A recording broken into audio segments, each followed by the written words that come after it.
This is the Xbox Series X, Microsoft's most powerful flagship console. For a long time, you needed an Xbox to play games like Halo or Gears of War. Then, Microsoft decided you don't. So it launched a monthly subscription service that lets users play the latest games on a bunch of other devices. But it's increasingly competitive and will take a lot of investment to make it work. So will this shift pay off? And what does it mean for the future of the console? This is the economics of Xbox. Today, with more than 30 game studios, Xbox is an industry mainstay. But it had to really earn that position in the market. The console war began in the 1970s, when video game companies started competing to create a more powerful console and win more customers. By the 90s, the biggest players were Sony, Nintendo, and Sega. And in 1997, consumer spending on consoles surpassed arcades for the first time. A few years later, Microsoft entered the scene with its first-generation Xbox. To entice customers into their ecosystems, most of these companies tried to keep the prices on their consoles as low as possible, selling them at a loss.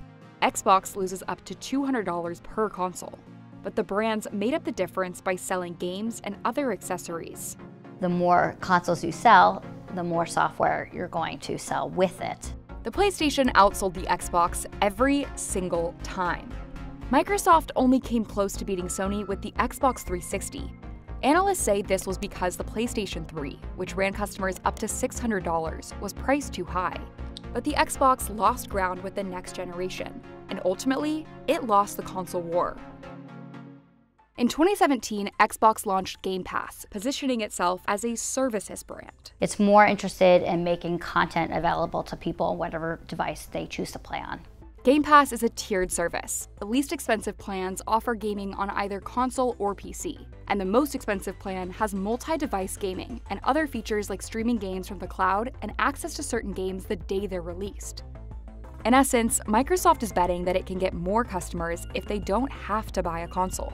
This model also gives the company a recurring revenue stream, so it doesn't have to rely as much on blockbuster successes. So Game Pass solves the problem on the consumer side by making lots of content available for cheap, and on the business or the supply side in terms of offsetting the financial volatility associated with entertainment. Microsoft's head of gaming, Phil Spencer, has said Game Pass is profitable. And I think it will stay in that 10 to 15% of our overall revenue. But Microsoft isn't the only one stepping into the subscription world. In 2022, Sony merged its subscription services, PlayStation Plus and PlayStation Now, and relaunched it to compete with Game Pass. There are two key things that give Microsoft an edge. First, it's a much larger company with lots and lots of money. And for the past decade, Microsoft has been using that money to acquire game studios, beefing up its library. In 2014, it bought Mojang, the maker of Minecraft, for $2.5 billion. In 2021, it bought ZeniMax Media, owner of Fallout and Doom, for $8.1 billion. And in 2023, it finalized the purchase of Activision Blizzard, the maker of Call of Duty and Candy Crush, for $75.4 billion. To put it in perspective, that is a little bit less than what Sony makes annually. Second, as a giant tech company, Microsoft owns lots and lots of data centers, over 300 worldwide, some of which help support Game Pass and cloud gaming.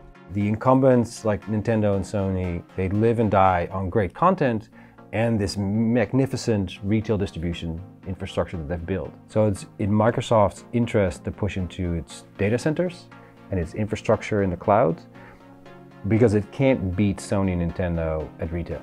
This puts it in an arena that mainly other massive tech companies like Amazon, Nvidia, and Google can really compete in. But there are lots of obstacles. To start, adoption has been slow. In 2020, it targeted 71% subscriber growth and reached 86%. But the following year, it fell short. And in 2022, it missed its target by a long shot. Some people are just not comfortable with the idea of not actually owning a game. They may want to play a game, put it down for 6 months and pick it up later or a year later or more. And it may not be in the subscription service anymore after that time. So as of 2024, Game Pass has amassed 34 million subscribers. Some of the biggest challenges are specific to cloud gaming, a feature included in Game Pass's top tier. Traditionally, game data was stored locally on cartridges, discs, or downloaded straight to the console. With online multiplayer games, data like each player's actions were streamed. But with cloud gaming, the entire game is streamed to your device, which can be laggy. If it's a competitive game, a millisecond can mean the difference between winning and losing. Cloud gaming is also expensive to operate. The economics have changed, but they haven't immediately changed to only run a profit. Both of those offerings, whether those are product-based and conventional or whether they are streaming and more digital, both of those run at a loss in principle, but to recuperate and to earn money in those contexts is a very different proposition. One report found that just 6% of gamers around the world were subscribed to a cloud gaming service in 2023. Still, experts believe it will grow substantially. Cloud gaming is one of those few components where they could possibly thrive and lead, even if that's a much more modestly sized industry. Microsoft isn't getting rid of the Xbox anytime soon. Later this year, it will release new versions of its current generation, the Series X and S. But it's clear that Xbox views its content as the future of the company, not its hardware. It is incredibly difficult for these large companies, in spite of their resources, to be agile and innovative.